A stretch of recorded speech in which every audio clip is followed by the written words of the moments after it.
네, 2020년도 12월 9일 장마감 브리핑 시작하도록 하겠습니다. 오늘 장마감부터 종목에 대한 이야기까지 진행을 해볼 예정인데, 영상에 대해서 여러분들께서 궁금하신 내용은 댓글에 전부 다 달아주시면 좋을 것 같습니다. 일단 국내 증시 먼저 한번 체크해 보도록 하겠습니다. 국내 증시 같은 경우에는 오늘 코스피가 2.2% 상승을 해줬고, 코스닥 같은 경우에는 0.77% 상승하면서 마감이 됐습니다. 국내 증시뿐만 아니라 다우, 나스닥, 그다음에 SP500까지 증시가 전체적으로 미증시도 상승해주는 모습을 보여줬는데, 그 이유로는 영국에서 백신에 대한 접종이 시작되었기 때문입니다. 자, 미국도 10일 이제 내일에 승인 예정인데, 기존의 코로나에 대한 대응책이 마스크와 손소독제밖에 없었다고 하면은 새로운 무기가 생긴 만큼 이제 코로나에 대한 본격적인 전쟁이 시작됐다고 생각하면 될 것 같습니다.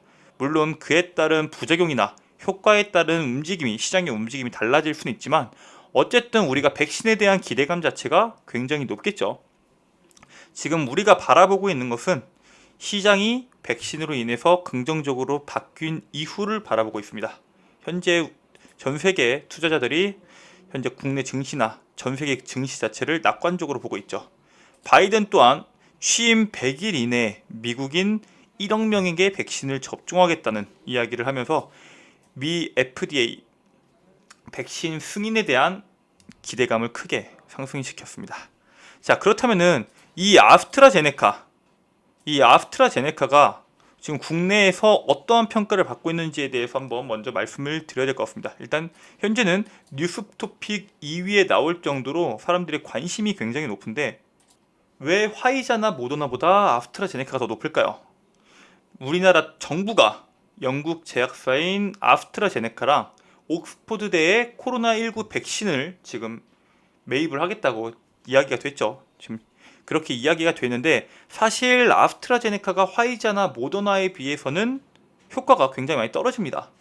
1회 접종했을 때는 대략 한 60%, 그 다음에 2회 모두 접종했을 때 90%의 예방률이 나온다고 현재 이야기가 나왔습니다.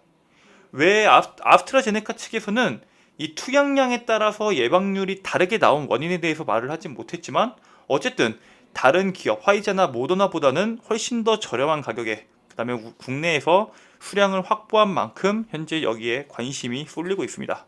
물론 부작용에 대한 혹은 효과에 대한 내용은 적어도 한 1분기, 2, 3개월 정도는 지나야지 알 수 있기 때문에 우리는 그 이후의 시장을 바라봐야 된다고 여러분께 말씀을 드리겠습니다.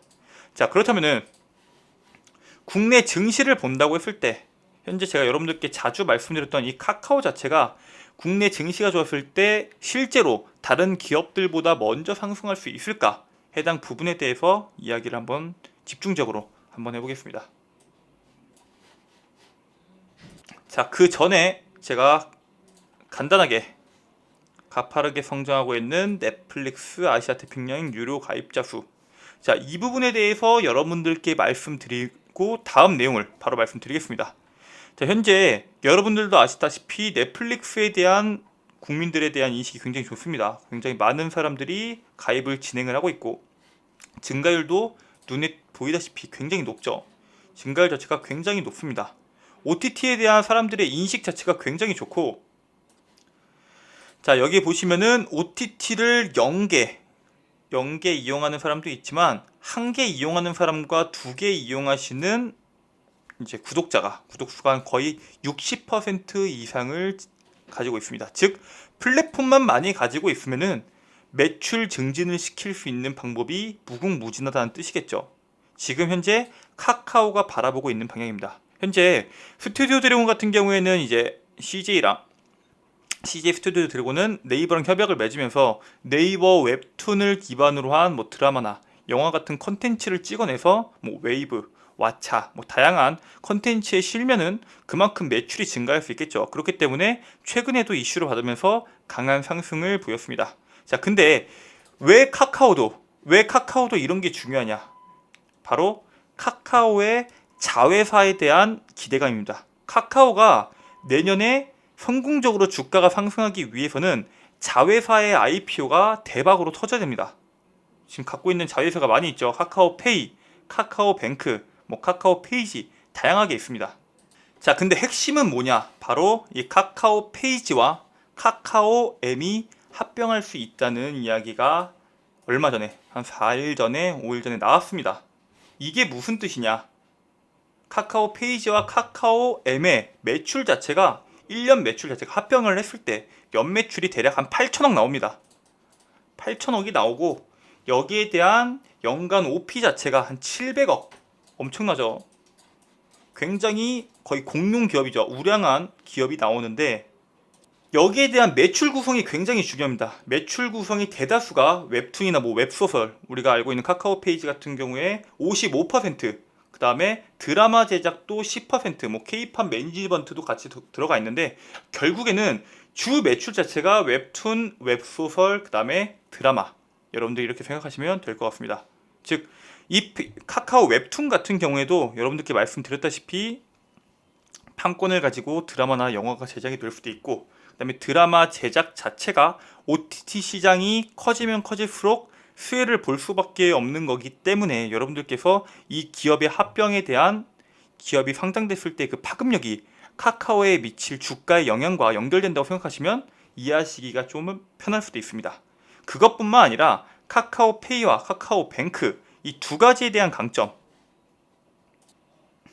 이제 카카오페이나 카카오뱅크에 비해서 이제 밸류가 조금 낮은 카카오페이지랑 카카오엠은 합병을 시켜버리고 밸류가 어느 정도 있는 뱅크랑 페이는 상장을 시켜서 카카오 주가를 견인하겠다는 카카오의 생각이라고 여러분들께서 생각하시면 조금 편할 것 같습니다.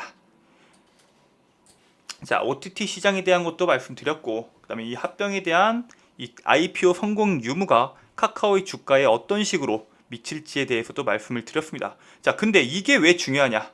자, 코로나 자체가 백신이 나오고 치료제가 나온다고 하더라도 하루 이틀 만에 없어질 문제가 아닙니다. 그리고 점점 1인 사회가 커지면서 사람들이 자택 내에서 영화를 보거나 아니면 뭐 웹툰을 보거나 혼자서 음식을 시켜 먹거나, 즉 혼자만의 시간을 가지는 여가 시간이 굉장히 코로나 이전보다 크게 늘었습니다.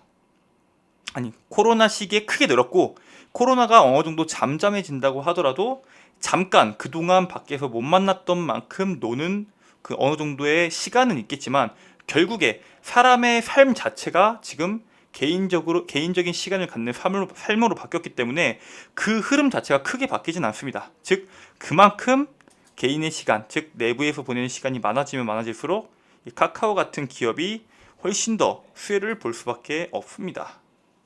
자, 그러면 차트적으로도 한번 봐보겠습니다. 자, 여러분들 보시면 과거에 시장을 주도했던 대형주들이 있습니다. 시장을 주도했던 대형주들을 봤을 때 전체적으로 기업들 자체가 이 122평선을 깨지 않고 꾸준하게 상승을 합니다. 대표적으로 현대차가 있죠. 현대차가 과거 차화정 시대, 자, 과거 차화정 시대 때 이 122평선을 깨지 않고 꾸준히 상승을 하다가 122평선을 깬 다음부터는 어떻게 돼요? 주가가 위아래로 흔들리더니 결국엔 주가가 빠지게 됩니다. 마찬가지죠. 이 시장 주도 자체, 시장의 관심을 한몸에 받고 있는 기업들 자체는 이 이평선 자체를 깨지 않고 꾸준하게 높은 관심 속에서 주가의 상승이 나옵니다. 그리고 그 중심에 카카오가 있다는 것을 여러분들께서 아셔야 됩니다. 올해 대형 IPO 굉장히 많았죠.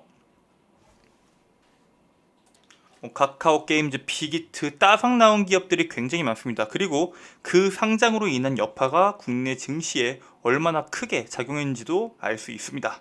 자, 카카오 게임즈, 카카오뱅크, 카카오페이 해당 기업들, 단순히 여러분들께서 지금 현재 시장을 바라보고 있는 시점이 짧지가 않다고 했을 때는 카카오가 제2의 삼성으로 지금 인류 기업에서 전 세계적인 초인류 기업으로 거듭나고 있는 현재 중간에 여러분들께서 서 있다고 생각하시면 편할 겁니다. 자, 현재 주가를 한번 봐볼게요. 자, 단기간 이제 매물대를 형성했던 12월 4일 지난주 금요일 날 거래량이 동반되면서 돌파가 나왔습니다. 근데 이 거래일 동안 빠졌죠. 왜 빠졌나요? 11월 한 달 동안 증시를 부양시켰던, 11월 한 달 동안 주가를 끌어올렸던 외국인 투자자들이 전체적으로 매도가 나왔습니다. 이 거래일 동안 국내 주식을 샀던, 코스피 시장을 샀던 투자자는 개인 투자자였죠. 그로 인해서 주가가 증시 자체가 많이 빠지면서 주가가 하락을 했지만 결국에 이 상승 추세 자체를 깨지 않고 결국에는 다시 오늘 자리를 잡아주는 모습을 보였습니다. 현재 우리가 바라보고 있는 신고가 위치는 42만 원 선입니다. 주가 증시 자체가 12월에 연말에 양도세 회피 물량이 빠지고 나서 1월 달부터 준비되어 있는 이 예탁금 자체가 현재 예탁금이 더 늘었죠. 62조 가까이 있는 이 예탁금 자체가 들어갈 수 있는 주식 자체는 국내 코스피에서 대략 한 빅 10, 10개 기업 정도가 되겠죠. 시가총액으로 봤을 때 우리가 확인할 수 있는 기업들이 있습니다. 눈에 띄는 기업들이 있죠. 뭐 삼성전자, SK하이닉스, 반도체 쪽으로 흘러갈 수 있지만 사실상은 2차 전지와 인터넷 쪽으로 돈이 많이 갑니다. LG화학, 그리고 네이버, 현대차, 그리고 삼성, SDI, 카카오, 기아차까지 우리가 바라볼 수 있습니다. 그 중에서 대형 자회사 IPO에 대한 큰 이슈가 갖고 있는 기업은 카카오보다 큰 이슈를 갖고 있는 기업이 없습니다. 즉 카카오가 우리가 속는 셈 치고 6개월 정도를 묻어놨을 때 이 신고가를 뚫고 올라가서 내년 IPO에 대한 기대감이 터지면 터질수록 그 다음 IPO에 대한 기대감으로 주가의 드라이브 자체가 더 훨씬 더 50만원 이상의 고점이 나올 수 있다고 판단하고 있습니다. 방금 말씀드렸다시피 카카오의 주가가 드라이브 되는 가장 큰 아이템은 이 대형 IPO입니다. 즉 자회사의 IPO가 성공할수록 카카오의 핵심 드라이버는 성공할 수밖에 없습니다. 시장 자체가 많은 사람들이 삶의 방식이 바뀌었습니다. 카카오는 거기에 맞춰서 발빠르게 움직이고 있고 수많은 회원들에 대한 개인정보를 가지고 맞춤형으로 쇼핑부터 배달 그리고 웹툰 즉 엔터테인먼트적인 재료까지 가지고 있기 때문에 여러분들께서 카카오를 현 시점부터 모아가시는 것을 권장드리겠습니다. 오늘 준비한 내용은 여기까지입니다. 영상 끝까지 보시고 내용 마음에 드셨다면 구독과 좋아요 버튼 한 번씩만 부탁드리겠습니다. 감사합니다.